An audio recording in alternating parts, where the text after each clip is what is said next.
Há um dia no ano em que o mundo parece girar em torno de uma única pessoa, você.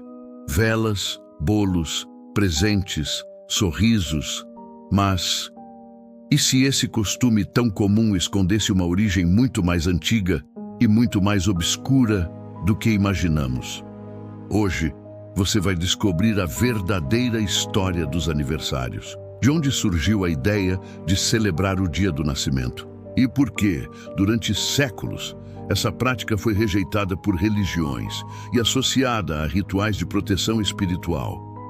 Então, antes de apagar as velas, deixe seu like, se inscreva no canal e venha comigo desvendar o que realmente significa comemorar o dia em que você nasceu.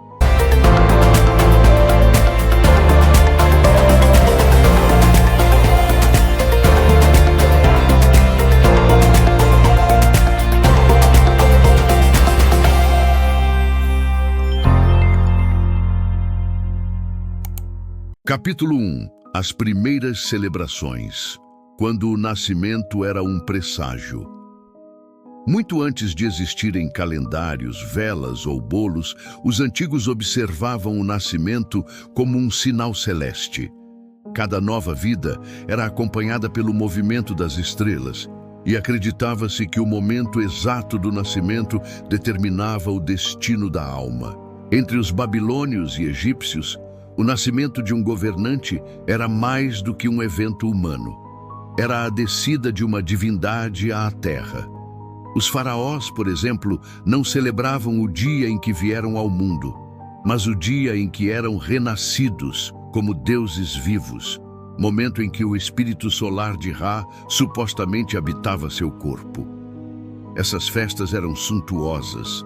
Havia música, dança, incenso e oferendas aos deuses. As paredes dos templos eram decoradas com hieróglifos que contavam a história do renascimento do faraó, e multidões se reuniam para reverenciar aquele que agora se tornava uma ponte entre os homens e o divino. Mas havia também um lado sombrio. Os egípcios acreditavam que no dia em que alguém nascia, as forças invisíveis também o notavam. Assim como uma nova chama ilumina a escuridão, ela também atrai olhares indesejados. Por isso, rituais de proteção eram realizados desde o primeiro dia de vida. Amuleto no berço, música nos corredores e orações sussurradas para afastar espíritos invejosos. Acreditava-se que o nascimento despertava o interesse do bem e do mal, e por isso o homem precisava ser protegido desde o primeiro sopro de vida. Capítulo 2. Grécia e Roma, a era das velas e dos espíritos protetores. Os gregos herdaram dos egípcios a ideia de que o nascimento era um evento espiritual. Mas eles foram além. Acreditavam que cada pessoa possuía um daimon, um espírito guardião que a acompanhava por toda a vida. Esse espírito deveria ser lembrado e celebrado no mesmo dia do nascimento, não como uma festa humana, mas como um rito de gratidão. Foi nesse contexto que surgiram as primeiras velas de aniversário. Elas eram acesas em honra à deusa Ártemis, símbolo da fertilidade, da lua e da vida. Os devotos ofereciam bolos redondos, representando a lua cheia, e acendiam velas em cima para que o brilho da chama refletisse a luz sagrada da deusa. Quando sopravam as velas, faziam um pedido silencioso. A fumaça subindo ao céu era o sinal de que a oração havia sido levada aos deuses. Séculos depois, Roma ampliou a tradição. Enquanto os gregos viam o aniversário como um evento espiritual, os romanos o transformaram em um evento social e político. Eles celebravam o Dies Natalis, o dia do nascimento, com banquetes, vinho, presentes e homenagens públicas. Os nobres recebiam estátuas, coroas e oferendas. Mas não se tratava apenas de festa. Havia superstição. Os romanos acreditavam que o aniversariante ficava vulnerável a forças malignas naquele dia. Por isso, convidar pessoas, cantar, brindar e rir era uma forma de proteger-se espiritualmente, porque, segundo eles, a alegria afasta o mal. O som dos parabéns, na verdade, começou como um ritual de espantar maus espíritos. As vozes, a música e as luzes tinham o mesmo propósito: proteger o recém-nascido ou o aniversariante dos olhos invisíveis que o observavam naquele dia. Capítulo 3. A rejeição cristã. Quando o nascimento se tornou pecado, com o avanço do cristianismo, tudo mudou. O mundo antigo, cheio de rituais pagãos, começou a ser reinterpretado sob a luz da fé cristã. Para os primeiros seguidores de Cristo, a comemoração do nascimento era um ato de vaidade e idolatria pessoal. O verdadeiro dia de glória não era o nascimento, mas a morte, quando a alma retornava ao Criador. A Bíblia faz duas menções a aniversários, e ambas negativas. A primeira, em Gênesis, fala do aniversário do faraó, quando um de seus servos foi enforcado. A segunda, em Mateus 14, cita o aniversário de Herodes, dia em que João Batista foi decapitado. Essas passagens fizeram com que muitos cristãos primitivos associassem o aniversário à impiedade. Celebrar o próprio nascimento era glorificar o homem, e não Deus. Durante séculos, a Igreja condenou os aniversários. Enquanto os romanos e pagãos festejavam, os cristãos lembravam o dia do martírio dos santos. O nascimento era carne, a morte, espírito. E o espírito deveria ser o único a ser celebrado. Essa visão perdurou até a Idade Média. Monges, padres e estudiosos descreviam as festas de aniversário como ritos de vaidade. E muitos acreditavam que a data trazia vulnerabilidade espiritual, um momento em que o homem devia rezar, não festejar. Capítulo 4. O retorno das luzes, entre fé e superstição. Mas o tempo muda tudo, e o que era proibido começou a se misturar novamente com o costume popular. Por volta do século XIII, a Igreja passou a celebrar o Natal, o nascimento de Cristo, o maior símbolo do bem vindo à Terra. Esse evento mudou a forma como os fiéis enxergavam o ato de nascer. Se o Filho de Deus teve seu nascimento celebrado, então, de certo modo, o nascimento também podia ser uma bênção. Ao mesmo tempo, entre os povos germânicos, surgiu uma tradição chamada Kinderfest. Nela, as crianças eram cercadas por velas acesas e doces no dia do aniversário.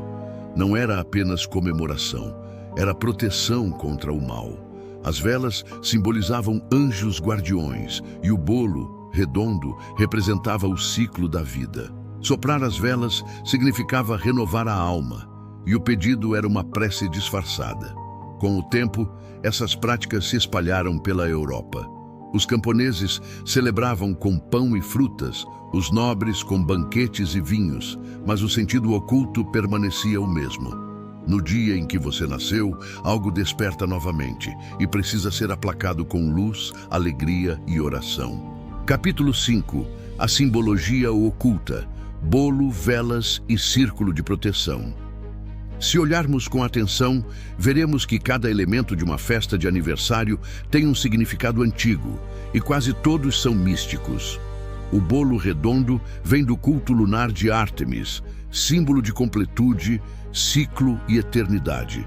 A chama das velas representa o fogo sagrado, a centelha divina. E o ato de soprar e fazer um pedido é, na verdade, uma forma de magia simpática.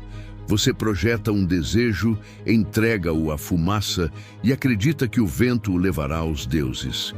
As mãos que batem palmas, o famoso parabéns, tinham, na Idade Média, a função de afastar maus espíritos, assim como o bater de tambores em rituais tribais. Os presentes eram oferendas, trocas de energia. Dar algo a alguém no dia de seu nascimento era um modo de dizer: que nada de ruim te alcance neste ciclo. E até hoje, sem perceber, repetimos cada um desses gestos, não mais como rito, mas como tradição. Mas a energia simbólica permanece. Cada vela acesa ainda é uma pequena oração, cada bolo cortado, uma oferenda ao tempo que passa. Capítulo 6. A persistência do antigo. O paganismo. dentro da modernidade. Com a modernidade, o sentido espiritual se perdeu, mas o simbolismo pagão permaneceu disfarçado. Hoje, celebramos com balões e músicas, mas os gestos que repetimos são os mesmos dos templos antigos. Ainda acendemos o fogo, ainda erguemos as vozes, ainda oferecemos doces e bebidas. E, sem perceber, fazemos o mesmo que faziam gregos, romanos e egípcios. Tentamos manter a vida em equilíbrio, agradecer o ciclo que se completa e proteger-nos daquilo que não vemos. Alguns estudiosos das tradições ocultas afirmam que o aniversário é, simbolicamente, o reencontro entre a alma e o destino. O instante em que o tempo se curva sobre si mesmo e a pessoa revive energeticamente o momento de sua chegada ao mundo. Por isso dizem, nesse dia as emoções ficam mais fortes, os sonhos mais vívidos e o espírito mais exposto. Talvez por isso, desde os tempos antigos, os povos cantam, brindam e acendem luzes nesse mesmo dia. Não apenas para celebrar a vida, mas para garantir que a escuridão permaneça do lado de fora. Conclusão: o rito disfarçado de festa. O aniversário é uma celebração moderna, mas o que se esconde por trás dela é um ritual ancestral. Nascemos, crescemos, envelhecemos e repetimos o mesmo gesto de milhares de anos atrás. Acendemos a vela, fazemos o pedido. E por um breve momento, acreditamos que o tempo pode parar. Mas talvez, sem perceber, o que realmente fazemos é renovar um pacto antigo. Um pacto entre o homem, o tempo e o invisível. Então, da próxima vez que você ouvir alguém dizer "Feliz aniversário", lembre-se, essas palavras têm séculos de poder. E cada chama que se apaga carrega consigo mais do que um desejo. Carrega o sopro do Espírito, retornando ao mesmo lugar de onde tudo começou. Deixe seu like, se inscreva no canal e venha comigo desvendar as origens pagãs e os mistérios ocultos por trás das festas que celebram a vida. E talvez também o renascimento da alma.